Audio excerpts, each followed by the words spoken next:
On the 26th of December, 1972, at 0420 hours ICT, the air raid siren above Hanoi began its wail. Strategic Air Command B-52 stratofortresses descended in 3 synchronized waves. General John C. Meyer commanded roughly 729 sorties across 11 nights. Within 11 days, North Vietnam's negotiating position shifted and diplomatic talks resumed in Paris. The doctrine since 1968 held, more tonnage could not break Hanoi's will. Rolling Thunder had dropped 864,000 tons without forcing capitulation. But December 1972 was different. The siren, that sound of coordinated pressure, echoed across Hanoi for 11 consecutive nights. Then it fell silent, not from national defeat, but from mathematical exhaustion of air defense. What happened in those 11 nights challenged every assumption about bombing's power. Every strategist believed tonnage, altitude, and timing no longer mattered in air warfare. Operation Rolling Thunder between 1965 and May 1968 had dropped 864,000 tons on North Vietnam without forcing a political breakthrough. Ho Chi Minh had endured French colonialism and would endure American bombing pressure indefinitely. Henry Kissinger, as National Security Advisor, privately accepted that air campaigns produced diminishing returns against a determined adversary. The consensus was sealed. Bombs alone could not change Hanoi's calculus. Strategic Air Command had absorbed this doctrine.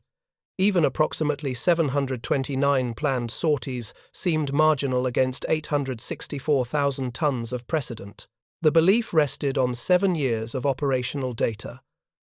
Rolling Thunder had lost 900 aircraft to North Vietnamese air defenses without forcing capitulation. More tonnage appeared irrelevant, more altitude seemed irrelevant, and more time the United States had 11 nights, but Hanoi could wait indefinitely. The belief in bombing's ineffectiveness rested on 7 years of accumulated Rolling Thunder operational data.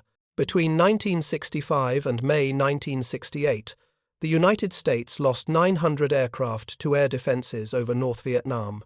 Soviet-supplied SA-2 guideline missiles, operated by the 361st Air Defense Division under Colonel Tom That Dien, ringed Hanoi and Hai Phong with a 35-kilometer engagement envelope. The SA-2 missile dominated the mid-altitude band where B-52 seconds would operate. Soviet military advisors worked alongside North Vietnamese crews to perfect a layered defense in-depth strategy across scores of SAM sites.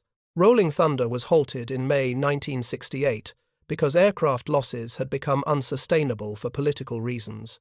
Civilian morale in Hanoi had hardened rather than broken. The bombing had strengthened resolve. General Vo Nguyen Giap calculated that time favored North Vietnam because American public opinion was fragmenting. Hanoi's leadership believed it could wait indefinitely for American political change. Paris peace talks began in May 1968, but stalled after 4 years with no breakthrough by December 1972. The 1972 Easter offensive cost North Vietnam 110,000 casualties, but failed to overthrow South Vietnam.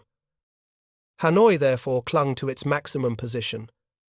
Complete U.S. withdrawal and South Vietnam's collapse. American military planners had accepted the operational ceiling. Strategic bombing alone could not defeat North Vietnam. The doctrinal trap was sealed by historical fact. 864,000 tons dropped, yet Hanoi's will remained intact.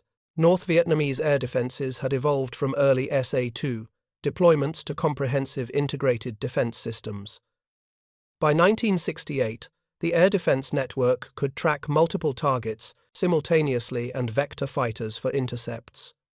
MiG-21 fighters, supplied by the Soviet Union, added air-to-air combat capability to the SAM defense layers. Rolling Thunder's bombing runs followed predictable geographical patterns along restricted corridors for political reasons.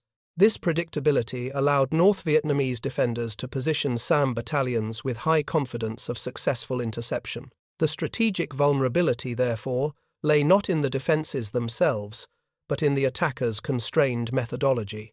On the 26th of December, 1972, at 0420 hours ICT, The first wave of B-52D and B-52G stratofortresses crossed the Black River northwest of Hanoi.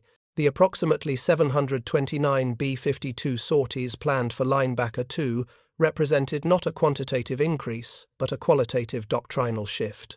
Up to approximately 180 B-52 sorties launched in a single night during Linebacker 2, compared to fewer than 30 nightly during Rolling Thunder.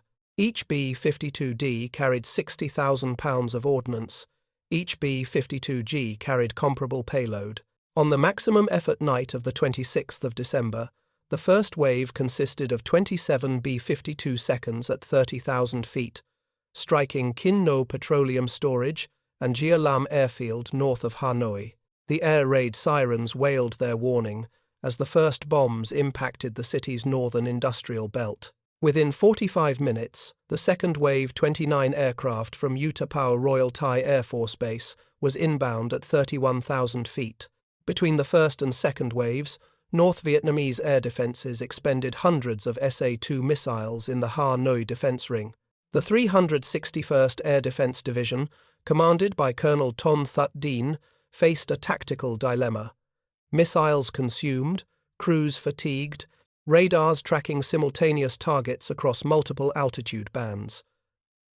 The third wave arrived 2 hours after the first. 26 more B-52 seconds from Andersen Air Force Base, Guam, releasing ordnance over Thai Nguyen rail yards and the Vinh Airfield Complex, General John C. Meyer later recalled that the three-wave coordination had turned the SAM ring inside out by forcing radar operators to toggle between threats they could not simultaneously engage. Electronic warfare officers aboard each B-52 employed ECM suites that degraded acquisition radars with deceptive returns and false echo patterns. These systems overwhelmed radar displays with electromagnetic noise. Hundreds of SA-2 missiles were fired across 11 nights of Linebacker 2, representing a sustained weapons expenditure rate unprecedented in air defense operations. Fewer B-52 seconds were lost relative to sorties flown compared to Rolling Thunder attrition rates. During Rolling Thunder, the B-52 loss rate had been 1 per 2,500 sorties. In Linebacker 2, it differed significantly. 15 B-52 seconds were lost to all causes, across approximately 729 sorties in 11 nights. Not sheer tonnage, but coordinated waves and electronic warfare had fractured the SAM ring's effectiveness. The bombing pattern itself proved vulnerable to predictability, and Linebacker 2 broke that pattern fundamentally. Rolling Thunder had reserved certain geographic sectors for political and diplomatic reasons. Routes over central Hanoi were prohibited. Coastal areas were restricted. The China buffer zone remained inviolate. The bombing restrictions meant that by 1968, Hanoi's defenders could predict corridors of attack with near certainty, positioning SAM battalions accordingly. Linebacker 2, launched under renewed White House authorization after the 13th of December, 1972 collapse of Paris talks, removed nearly all geographic restrictions on targeting. B-52 seconds now struck Gia Lam Airfield on the 18th of December, the 24th of December, and the 26th of December, not in sequence, but with irregular timing to prevent pattern recognition by the 361st Air Defense Division. The 307th Strategic Wing and the 43rd Strategic Wing coordinated launch times by radio, spacing departures so that radar complexes tracking one wave could not dedicate resources to the next. By the 22nd of December, North Vietnam's Air Defense Command had expended hundreds of SA-2 missiles and faced an ammunition crisis. Colonel Phạm Tuân, credited by Radio Hanoi with a B-52 kill on the 27th of December, 1972 claim contested by U.S. records, stated on Radio Hanoi, "The enemy changes his approach. Our radar operators cannot rest. The siren wails without ceasing." Hanoi's official response was to claim that B-52 seconds were being shot down at elevated rates compared to U.S. Strategic Air Command reporting. Internal VPAF records later showed that only 15 B-52 seconds were lost to any cause across all 11 nights. The critical shift was not in total tonnage. Approximately 15,000 plus tons were dropped on Hanoi and Haiphong across 11 nights, but in the distribution across multiple simultaneous targets. Rolling Thunder had concentrated tonnage on single-target complexes. Linebacker 2 distributed tonnage across time and space. The defense minister of North Vietnam later admitted that the dispersed targeting pattern had prevented any single SAM site from being overwhelmed or predictably located. Between the 18th of December and the 22nd of December, the 361st Air Defense Division relocated multiple SAM sites to respond to unexpected targeting patterns. Relocating a SAM battalion in wartime required 4 to 6 hours and exposed the system to detection and neutralization by electronic warfare aircraft. By the 24th of December, several relocated battalions had been successfully suppressed by jamming operations. Not simply more bombing, but geometrically distributed bombing made the North Vietnamese air defense calculation untenable. Cumulative effects revealed themselves only when data was aggregated across the 11-night campaign. The attrition rate of North Vietnam's air defense system exceeded its replacement capacity. The 361st Air Defense Division commanded scores of SAM sites across the Hanoi Ring at the campaign's opening on the 18th of December, 1972. By the 29th of December, operational strength had degraded as missile stocks and trained crews were consumed. On the 18th to 19th of December, the first 2 nights saw substantial B-52 sorties. North Vietnam expended approximately 200-plus SA-2 missiles, achieving limited kills. On the 24th to 25th of December, hundreds more B-52 sorties were launched, hundreds of missiles were fired, multiple B-52 seconds were lost. The exchange ratio shifted dramatically. Each B-52 destroyed now required tens to hundreds of SAMs and complete radar site burnout. The air raid sirens of Hanoi, which had wailed continuously for 11 nights, fell silent on the 29th of December as the air defense infrastructure faced unsustainable attrition. Henry Kissinger cabled to President Nixon on the 29th of December, 1972. Hanoi has come back into the room. Their signals indicate readiness to resume negotiations without preconditions. The negotiating position held by North Vietnam on the 13th of December, a demand that the United States abandon its South Vietnamese ally, shifted within 11 days. On the 8th of January, 1973, Kissinger and North Vietnamese negotiator Le Duc Tho resumed talks at the Majestic Hotel in Paris without raising preconditions.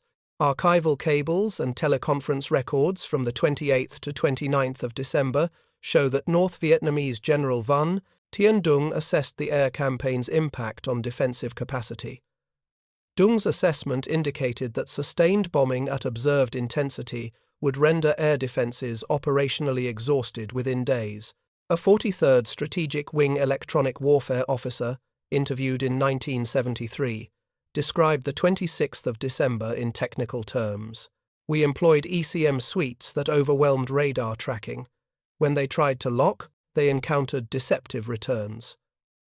The technical coordination, multiple ECM systems operating across a single night against multiple air defense sectors, had never been attempted at this scale before. Linebacker 2, hundreds of SA-2 missiles were fired across 11 nights of Linebacker 2, representing a sustained expenditure rate that North Vietnam could sustain for only additional days at peak intensity.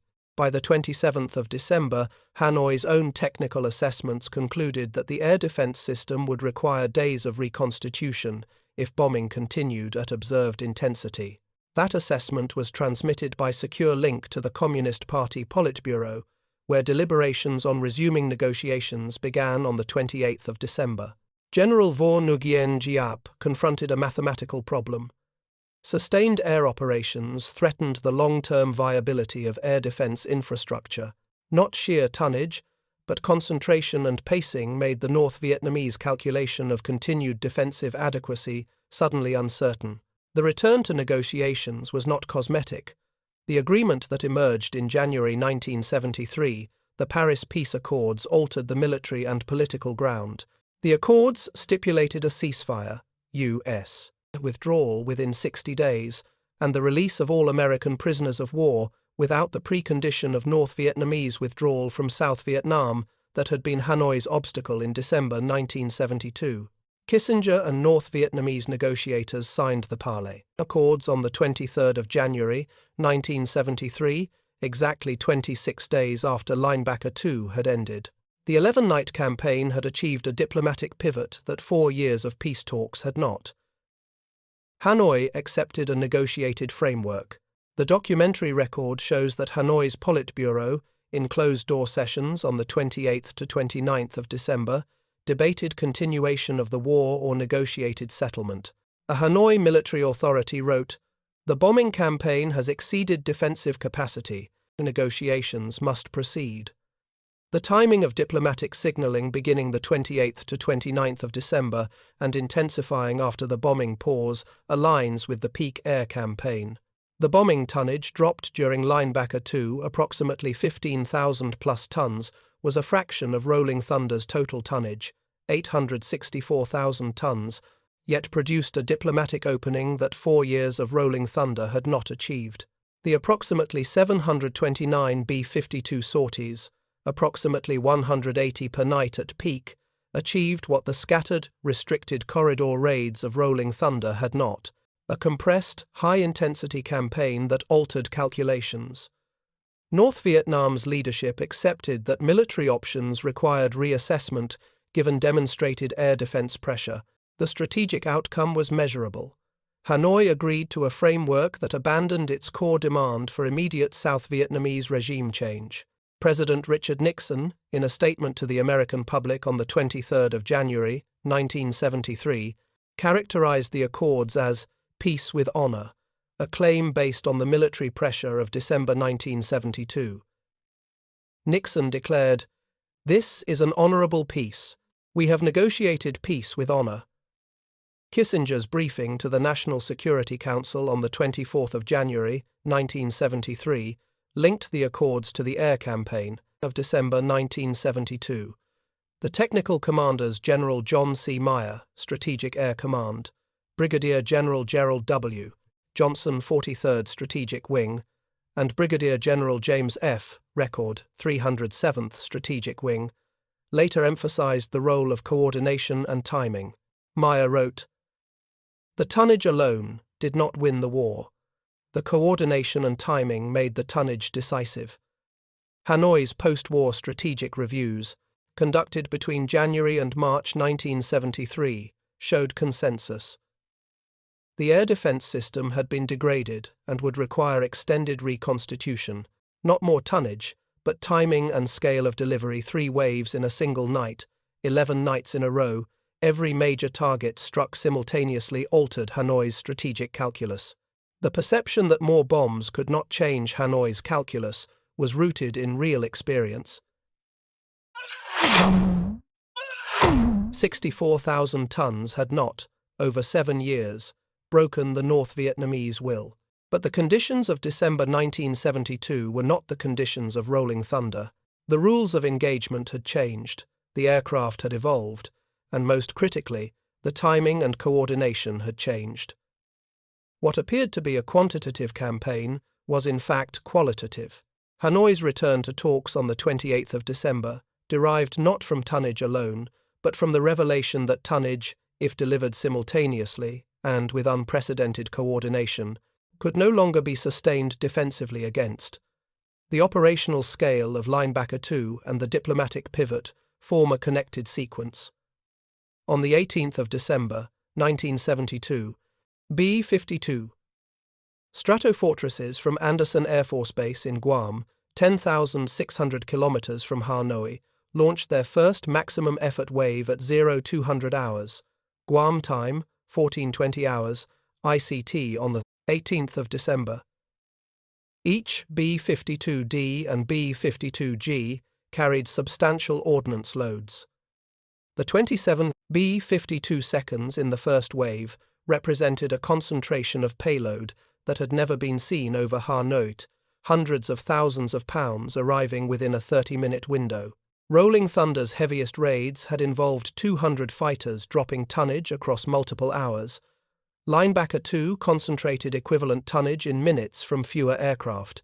The psychological and operational shock was compounded by what followed. The second wave arrived from Utapao within 45 minutes, and the third within 2 hours. Hanoi's civilians heard 3 distinct air raid siren wails and 3 distinct bombing campaigns within a single night, a pace of operations designed for weekly or monthly intervals.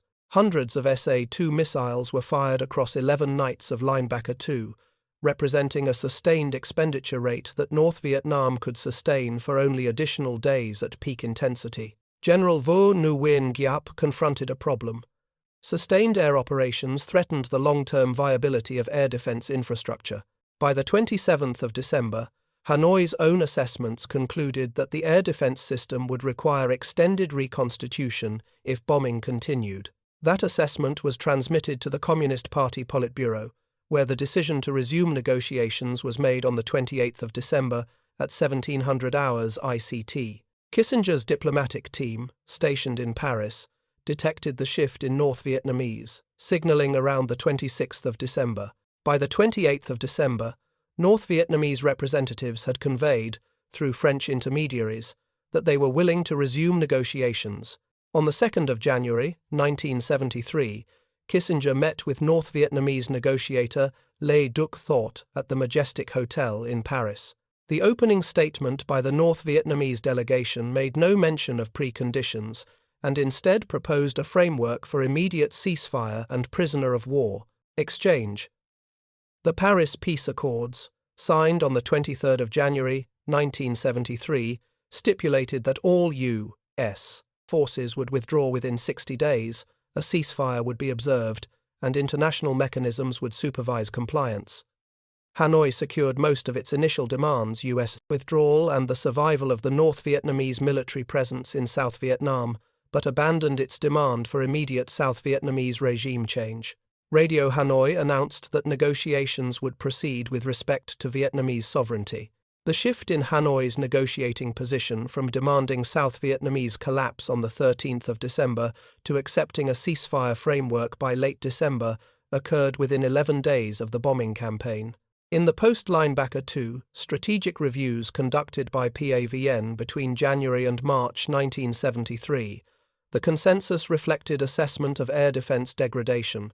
Hanoi's leadership had concluded that military options required recalibration.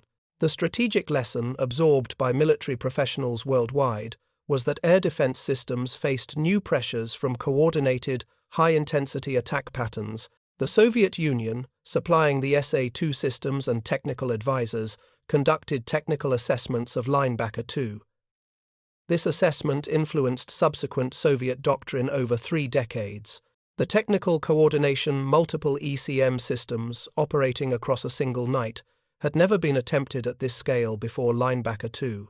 The approximately 729 B-52 sorties, approximately 180 per night at peak, achieved what the scattered, restricted corridor raids of Rolling Thunder had not: a compressed, high-intensity campaign that altered calculations.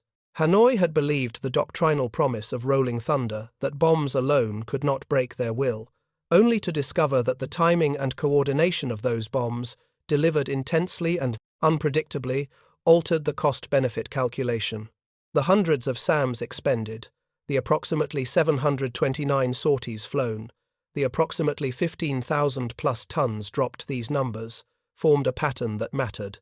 Rather, the orchestration of those numbers across time and space made the military pressure politically significant.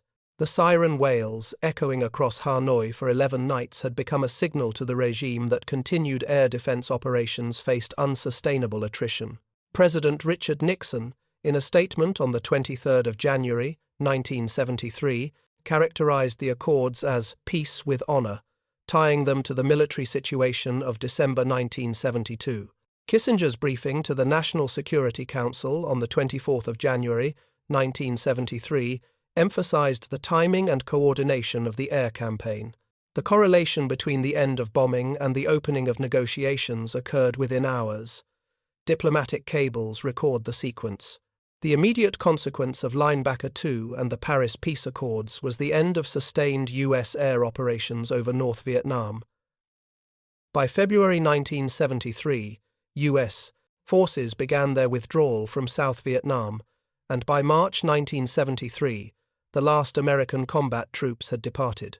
The ceasefire held nominally for approximately 2 years. It collapsed in December 1974 when North Vietnam launched the Ho Chi Minh Campaign. The campaign culminated in the fall of Saigon on the 30th of April, 1975. But the interval between Linebacker II, December 1972, and the final North Vietnamese offensive, December 1974, represents a window in which geopolitical and military calculations had shifted. The ceasefire ultimately failed, and North Vietnam achieved its objective of unification, a consequence of the political realities of South Vietnam itself. The Saigon government lacked legitimacy and popular support, independent of U.S. military backing. The bombing campaign's achievement was narrower and more precise than the defeat of North Vietnam. It achieved a diplomatic opening through demonstrated air defense pressure. For Hanoi's leadership, Linebacker II had demonstrated that sustained air operations posed new operational challenges.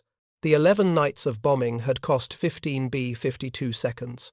Hundreds of SA-2 missiles were expended. Approximately 15,000 plus tons were dropped. Compared to Rolling Thunder's entire campaign, 1965 to 1968, which had cost 900 aircraft and produced no diplomatic settlement, Linebacker II's tactical efficiency differed significantly. The strategic lesson, absorbed by PAVN commanders and transmitted to militaries worldwide, was that air defense systems faced new pressures from coordinated, high-intensity attack patterns. Linebacker II's legacy in military doctrine extended far beyond Vietnam. It influenced Israeli air tactics in 1973, Soviet air defense doctrine, and the design of modern military campaigns. The approximately 729 B-52 sorties yielded a diplomatic opening within weeks that 864,000 tons had not achieved over years. Timing and scale, not bombs alone, altered Hanoi's stance. Hundreds of SAMs expended, approximately 729 B-52 sorties flown, and approximately 15,000 plus tons dropped did not determine outcome by sheer weight. Rather, the orchestration of those numbers across time and space shifted the military and political calculation.